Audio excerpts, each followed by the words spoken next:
دوستو آج کی اس ویڈیو میں ہم ایک اہم ٹاپک پر بات کریں گے۔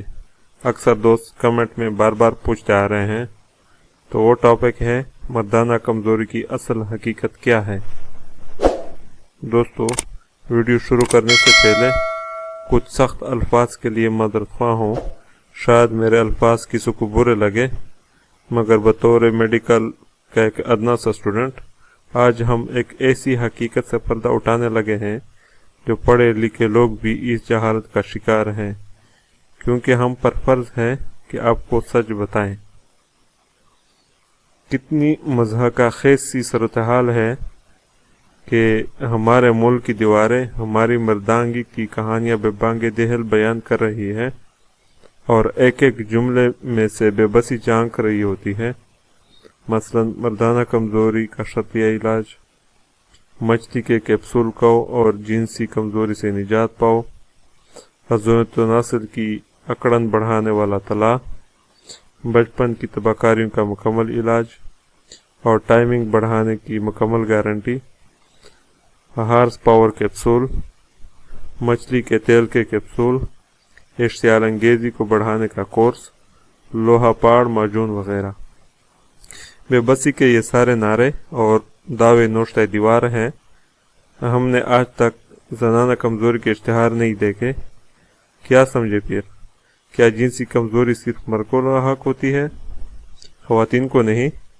کیا جنسی کمزوری ہوتی بھی ہے یا موز زیب داستان کے لیے حکمت کے نام پر عطائیوں کا رچایا ہوا ڈرامہ ہوتا ہے؟ زغم، مغالطے یا کمپلیکس ہمیشہ قوموں کو اندھیروں میں رکھتے ہیں، اور انہی کمزوریوں کا فائدہ وہی لوگ اٹھانے لگتے ہیں جو عقیدت و جہالت کے نام پر دھندا کرتے ہیں اور اپنی نظریں انسانی کمزوریوں اور جیبوں پر گاڑے رکھتے ہیں، اور عقیدت و جینس کے نام پر انہیں لوٹنے کے بہانے ڈھونڈتے رہتے ہیں۔ جہالت، لاعلمی، بے خبری یا اپنے اثر سے بیگانگی قوموں اور ریاستوں کی اپنی چوائس یا اختیار ہوتا ہے۔ تقدیر کا لکھایا آسمانی فیصلہ نہیں ہوتا۔ عطائیت ہر اس سماج کی بائی پروڈکٹ ہوتی ہے جہاں علم و شعور کو کنٹرول یا سینسر کر کے پیش کیا جاتا ہے، اور لوگوں پر حد نگاہ سے آگے دیکھنے پر پابندیاں عائد کر دی جاتی ہے۔ جہالت کی اس سے بیانگ جھلک اور کیا ہوگی کہ ہمارے ہاں جوابات کی تو برمار ہے، لیکن سوال رائندہ درگاہ اور در بدر ہے۔ سوال پوچھنے کو بے ادبی اور بے شرمی اور گمراہی تصور کیا جاتا ہے، جبکہ تسلیم و تائید کو فرمان برداری اور ادب کا پہلا زینہ قرار دیا جاتا ہے۔ اس طرح کے سماج میں جینوینٹی یا پیورٹی کا فقدان ہوتا ہے، اور عطائی خودرو پودوں اور کومبیوں کی طرح پیدا ہونے لگتے ہیں۔ ہمارا سماج اس وقت عطائیوں کی گرفت میں ہے جو مذہب اور جنس کے نام پر دھندا کرنے میں مصروف ہے۔ میں بیشتر اوقات ڈسکشن کے دوران اپنے رفقا سے اکثر کہتا رہتا ہوں کہ جہالت جہاں ننگی ناچتی ہو وہاں مذہب اور جنس کا چورم خوب بکتا ہے۔ تو یہ عطائی اور حکیم جی کے نعروں و دعووں کی ترویج کا عملی تصویر ہے، اور بخوبی جانتا ہے کہ اس گھٹن زدہ سماج میں کیا بکتا ہے اور لوگوں کے ذہنوں پر ہر وقت کیا سوار رہتا ہے۔ بس یہی کچھ وہ اپنے معجون کے ذریعے بیچ رہا ہے، جیسے کہ نام سے ظاہر ہے لوہا پاڑ معجون۔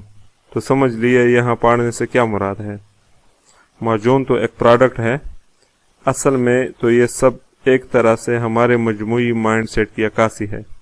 قصہ مختصر، ہمارا سماج کچھ اس طرح کا بن چکا ہے کہ جہاں جنسی معجون اور مذہب کے نام پر عطائیوں کی دکانداریاں خوب چل رہی ہیں، علمی و جنسی گھٹن سے یہی کچھ نکلا کرتا ہے کہ کم ظرف اور عطائی عروج پانے لگتے ہیں اور عقلی و شعوری آوازیں مدہم پڑنے لگتی ہے۔ اب آتے ہیں کہ مردانہ کمزوری ہوتی بھی ہے یا نہیں۔ پہلی بات ذہن نشین کر لیں کہ کوئی مردانہ کمزوری نہیں ہوتی۔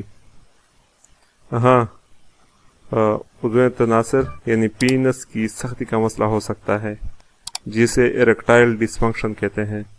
اس کے علاوہ میڈیکل میں کوئی مردانہ کمزوری نہیں ہوتی، اور نہ میڈیکل میں مردانہ کمزوری کی کوئی وجود ہے۔ ایریکٹائل ڈس فنکشن کی کئی وجوہات ہو سکتے ہیں، جیسے heart disease, high cholesterol level, high blood pressure, diabetes, obesity, mental disorders, depression and anxiety, stress, tobacco use, alcohol use, prostate cancer, surgeries or injuries of pelvic area,